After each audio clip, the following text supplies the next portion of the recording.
Welcome back to our channels, Warriors. We are still growing. If you haven't had that homie that gives the best chiropractic spinal adjustment that lives in housing unit 14, cell 238, make sure that OG smashes that subscribe button right now. First and foremost, let me give a shout out to the following patrons. Man, we had an influx of patrons yesterday. Shout out to everyone. Crystal Bond, La Reina, Raymond, Tony Rex, Hernan, Michael Mua, Winston, Alejandro, Trailero 760, Grant, El Skid, Nathan, Hobie Cat, Mika Boy, Lead with Love, Charles, Albert 12, AI Vega, Fio, welcome back, my boy, Esquiel, Big Bad 48, JT, Nova, Jack, Linda, Angel, Michigan Wolverines, Mikey 559, the homie Marius Chevelle, 66, Gigi, Daus Herrero, Abuelita Irma, and Abuelita's Journey G. Thank you. Thank you. Thank you. Thank you. That list of Patreons is growing. We are 2 away from hitting 100 patrons. If you sign up today, I'm going to email you an ebook copy of my book, Operation Yard Recall. Also, we hit 18,500 subscribers on the YouTube. Thank you guys. Thank you guys. Thank you guys. Honestly, I'm always going to give credit where the credit is due. That is thanks to all of you guys, man. All you warriors. With that, this episode right here, man, Hector, everything you said has come true. Everything you say is true. You told us that the new officers be looking like Starbucks employees. Yup, you've seen that, right? Again, go to the Patreon. Hit the link in the description below. I told you that administration is buffoonery and incompetent and has led to just blurred lines and all kinds of other shenanigans. I told you guys that the green wall is a thing of the past, except for maybe Tehachapi and other places. Here we go. Again, I never worked there, man. I never worked there. Well, Hector, get to the damn point. All right, here I go.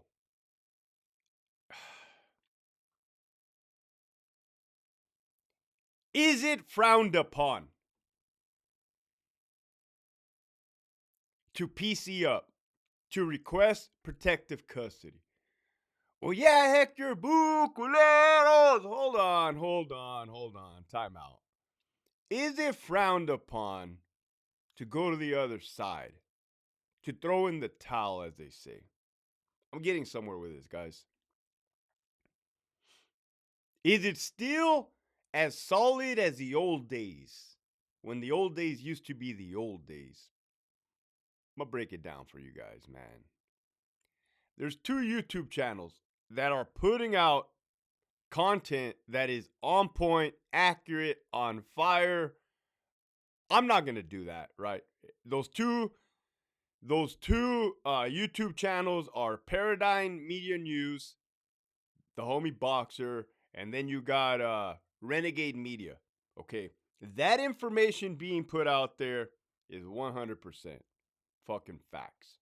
All right, again, like I said, I'm not going to do that, right? For my own reasons. But facts. I enjoy watching it. I'll tell you that much. Very informative. I'll tell you that much. Huge fan of both channels. Go over there and like and subscribe. If you want to know, I'll tell you what, man. I'll expose administration, and then they're just shining light on what they're shining light on. All right, everybody has a designated role here. But Hector, what's your stance on that, on those subjects? Well, it's a touchy subject, man. It's a very fine line when you come to that. When you talk about certain things, certain people, certain organizations, right? But I'm going to tell you what, man. With my experience as a lieutenant, that changed the game a lot. As far as I get to sit back, drink coffee, being in office, and have authentic conversations with inmates, convicts, some OG convicts too. During rules violation report hearings, 115 hearings, what's it? If they submitted an appeal, I got to call them in the office and do an interview. Hey, man, what's this all about? Oh, this, and this, LT. Okay. All right. So I would look at their file. I always did my homework on everybody. Except if you look like a child molester or I saw your commitment offense, I did not read their files. In the beginning, I read maybe one or two. Trust me, what you read in there is so horrific, so unfathomable, you'll never want to read it again. Trust me. So, but the ones that had STGs, gangs, associations in the past, I could see who they were working for. I could see who they were. I could see they were heavy hitters at one point, and now they're on an SNY yard, sensitive needs yard. I would say, hey man, what happened? Sometimes, the majority of times, they would talk to me and let me know. The other time, I mean, it varied, right? Look, in the army, if you desert, desertion, meaning we're at war, we're on the front lines, and you're so fucking scared you run backwards, that is punishable by death. We could shoot and kill you. That they made it very well known, right? So, but let me tell you guys something. Us as soldiers on the line going to war, yeah, that would be something we would be looking forward to. I mean, that would never happen. Somebody desert, straight up run and fucking go backwards. But like, hey man, let it be known, if you're a bitch, you're gonna get got, right? Period. I could kind of see the same thing with gangs, but what about the dirty politics? I won't even call them dirty politics because anytime you hear the word politics in anything, it's all bad. I never heard of good politics, I'll tell you that much.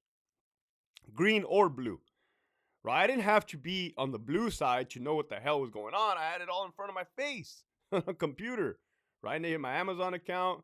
Here you had Psalms up, right? I'm reading everything. Like, damn. Ooh, they're treacherous motherfuckers. Ooh, they killed in McAllipat, Charlie Yard, right? Ooh! Is it like the old days? No, absolutely not. 100% not like the old days. Is it about greed, money, and power? Yes, absolutely about green, money, and power. Is every heavy hitter built the same and have the same mindset? No, not true. That's not the truth. Do some heavy hitters still have some wits about them? Still want to take care of the people below them? Yeah, I've seen it. I've talked to those individuals. I can't give up too much details, man. I can't. I'll tell you, on the Patreon, I can. On this, I cannot. But yeah, for sure. The good, yeah. Okay, so now we got there, right? We understand that there's dirty politics everywhere. If you're a soldier and they ask you to do something, your higher ups in that criminal organization, and you do it, and then you get in trouble for doing it, you're damned if you do, you're damned if you don't. Now you have a price tag on your head. Now you're marked for death. Is it really that bad if you request sensitive needs yard? Because you just really got done dirty. You were a loyal soldier. You did what you were told to do. Now you're in the hat. I don't think so, man. I just think it's like, hey, you weighed out your pros, your cons. You looked at the big picture. You're like, fuck, I see what's going on here. I'm out. Right? It doesn't hold the same bearing as the past. Right? Now, to me and to others, I believe there's a difference, right? If you're in a criminal organization and you get caught, and the law enforcement offers you a deal to become an informant and throw your partners under the bus so that you have a lesser sentence, and you take that, to me, yeah, that's like cowardly. You're selling yourself out. That's just me talking, right? You what you're doing is you're selling other people out so that you can get a lesser punishment.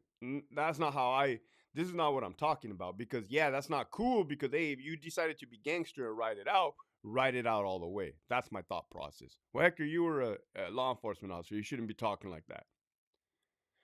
No, because we could have the same thing as partners, like do some weird shit, sideways shit, and all of a sudden want to throw some of us under the bus, and it's like, hey, motherfuckers, like, the hell, right? You, we were riding one way, and now you switched it up midway.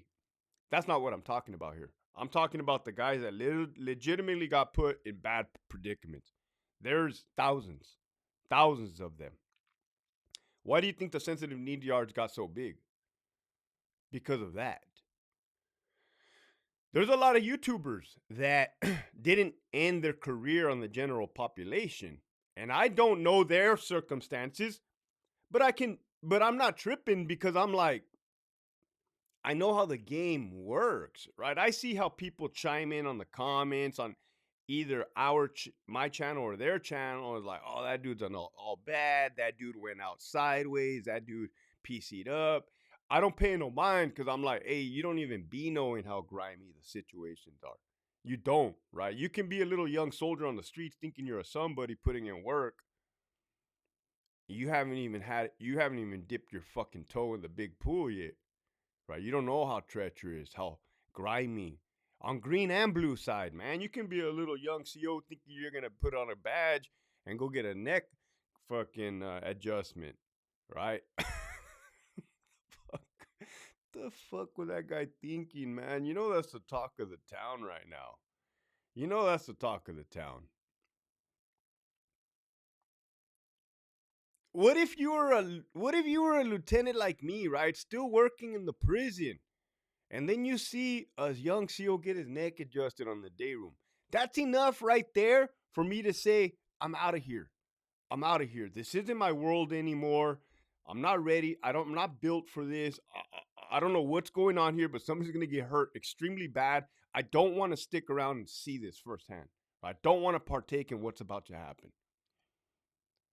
Is that a bad thing? I don't think so. I think it's using some fucking judgment and some common sense. Like, hey, man, this shit's all fucking bad. Right? So to answer your question, is PCing up, going sensitive needs under those circumstances a bad thing? Absolutely not. I mean, what is your other option? Get fucking killed for what? Get killed for a cause that you know just threw you under the bus? The fuck is the sanity in that? Now, if you're a heavy hitter and you decide to hang up the gloves, is that a bad thing? I don't know. Let's look at the heavy hitters that have hung up the gloves. You have Rene Boxer Enriquez, who's now free out on the streets. Yeah, he has to wear a gold wig, some glasses, and a mustache. Like, hi guys, my name is Brad. Right? Brad, we know you're not Brad Boxer. We see that big ass Articia tattoo. Right? We see that black hand. You're not Brad, but you're out on the streets. What about Mundo? Right, Mundo be wearing a ski mask, but he's out on the streets. He can enjoy a carne asada burrito. Right?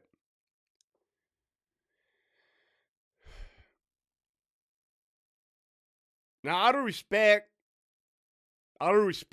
talk about dudes that I've had conversations with while employed. But somebody from King Cobras, who I talked to plenty of times, plenty of times. That guy's alive and kicking. That guy will probably be getting action soon.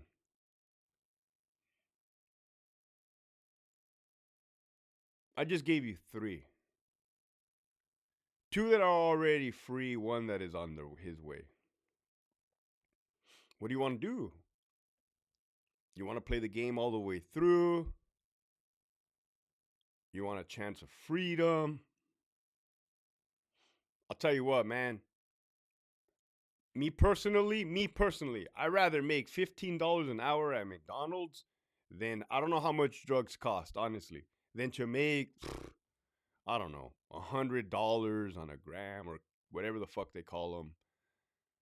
Because one is honest, clean money. The other one is going to get you in some fucking problems. With that, that is the message for today. The message for today is, man, live right, do right. Keep pushing forward.